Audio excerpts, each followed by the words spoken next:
Oh, there's a new paradigm in town.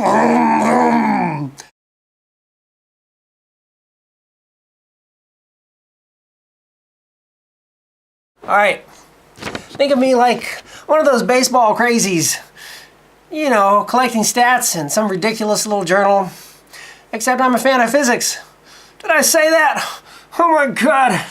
Remember staring at the stars as a kid? Remember lying in the grass as a kid and having your dad or somebody else's parent attempt to convey the immensity of scale that star-strewn night sky represented?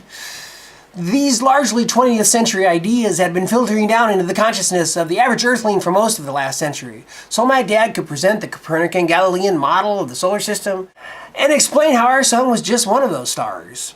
How our solar system was like a grain of sand in the vast interstellar spaces of the Milky Way, and that the Milky Way itself was a minuscule component of an unimaginably vast universe that might as well be infinite as far as we were concerned. This basic template had been lodged in the mind of the public for most of the 20th century. It is the backdrop against which I, as a kid, viewed the Gemini spacewalks in kindergarten and watched Star Trek in 2001 and 1968 and then the moon landing in 1969. Remember when it was just a question of scale? Ah, those were the good old days. Remember when the immense, incomprehensibly vast scale of it all, that was the mystery. Well, there's a new paradigm in town. I can hear it off stage and it sounds pretty powerful because the mathematics of at least 3 separate theories point to it. And let me point out, theoretical math has had a really good track record in the 20th century. For instance, once upon a time, in 1916, there was a reluctant artillery officer whose job it was to calculate projectile trajectories. However, in his spare time, this is World War I, by the way, he stayed sane, digging through Einstein's mathematics of general relativity.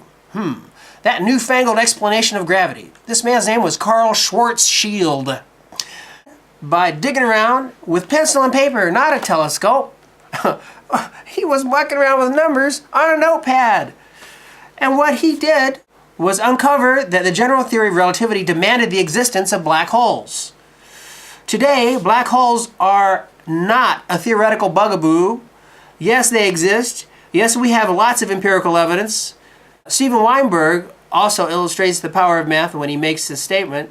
Oh, by the way, Steven Weinberg is one of the great elder statesmen of theoretical physics today, one of the principal architects of the standard model of quantum mechanics, which is why he is a Nobel laureate, and therefore has no political motivation to be nice about superstring theory, which is one of the 3, or M theory, which is one of the 3 theories that's supporting this other paradigm, the 11-dimensional multiverse. And he states about string theory, I don't think it's ever happened that a theory has had the kind of mathematical appeal that string theory has, and turned out to be entirely wrong. I would find it extremely hard to believe that that much elegance and beauty would just be wasted. However, just to be fair, let me quote Michael Duff of the University of Michigan, who doesn't like string theorists. Well, he doesn't dislike them. In science, it's a good thing, dissent. He says, string theory is not science. It is non-empirical philosophy.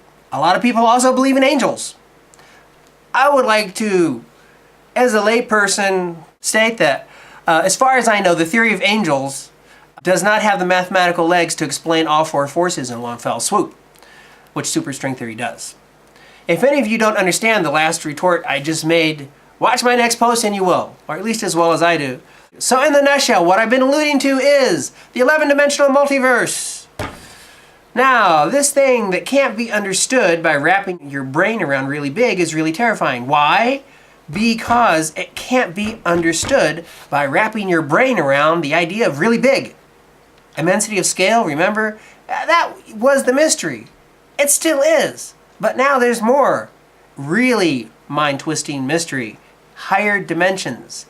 Now, if string theory has any legs at all, we got to deal with these higher dimensions. This is the new paradigm. I recommend typing Carl Sagan, Flatland, or Tesseract, Hypercube into YouTube. I'll also deal with this in my next post. Still, what I'm getting at is the fact that yes, we can mathematically manipulate higher dimensions. I can't, but some folks can. But comprehend them, visualize them, imagine them, I can safely say that since the beginning of the 20th century, the biggest stumbling block between humanity and scientific truth, at least in physics, are the limitations imposed upon our collective imagination by that other bloody tyrant, common sense. As Shakespeare's most famous protagonist said, there are more things in heaven and earth, Horatio, than are dreamt of in your philosophy. And as humanity's greatest tour guide, Albert Einstein, once optimistically quipped, the most incomprehensible thing about the cosmos is that it is comprehensible. But in the case of string theory, I have to say, just barely.